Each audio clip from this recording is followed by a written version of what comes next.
everyone is turned against Islam. Everything, Islam is almost as if it doesn't exist, and it has to be re-established again.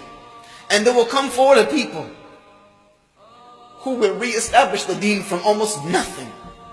But they will not have revelation descending upon them, teaching them and guiding them every step. They will not have a prophet to run to and say, Ya Rasulullah, what do we do?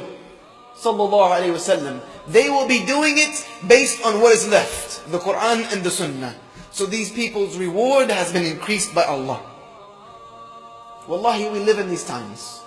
Because you can go even to the most populated Muslim country you want. And I've been to most of them. And you will find that people who live a life to please Allah, who live a life following the Quran, who live a life following the Sunnah of the Prophet ﷺ, they are the weirdest people on the planet. No matter where you go. No matter where you go. You can even stand around the Haram in Mecca and still find yourself out of place when you follow this path of following the Quran and Sunnah. But for our sisters who are, mashallah, the backbone of this ummah, who are the backbone of this ummah, you've been given a special place, a very special place, and you cannot forget it. Because Allah subhanahu wa ta'ala chose especially to give you statuses higher above anything that had ever been given to anyone else. Men were already men. We already did what we do, and we run around chauvinistic, and we have all of that. And Allah just calmed it down a little bit in the Quran. But women were treated as if they were property. Women were bought and sold. Women were buried in the sand out of disgust.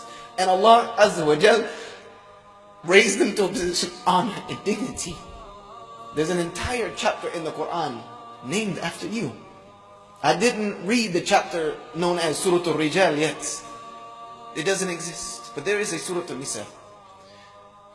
One of the greatest feats that Allah Azza wa Jal gave to a woman is that she gives birth to the next generation of humanity. Without you, there is no us. And Allah Azza wa Jal proved through Isa alayhi salam that He doesn't need us to make another one of us. So it puts us in our place a little bit. But sisters, not only are you more than half of this ummah, more than half, you will become more than 2/3. But you are responsible for the other half. You raise the rest. So you have a very dignified and prominent role.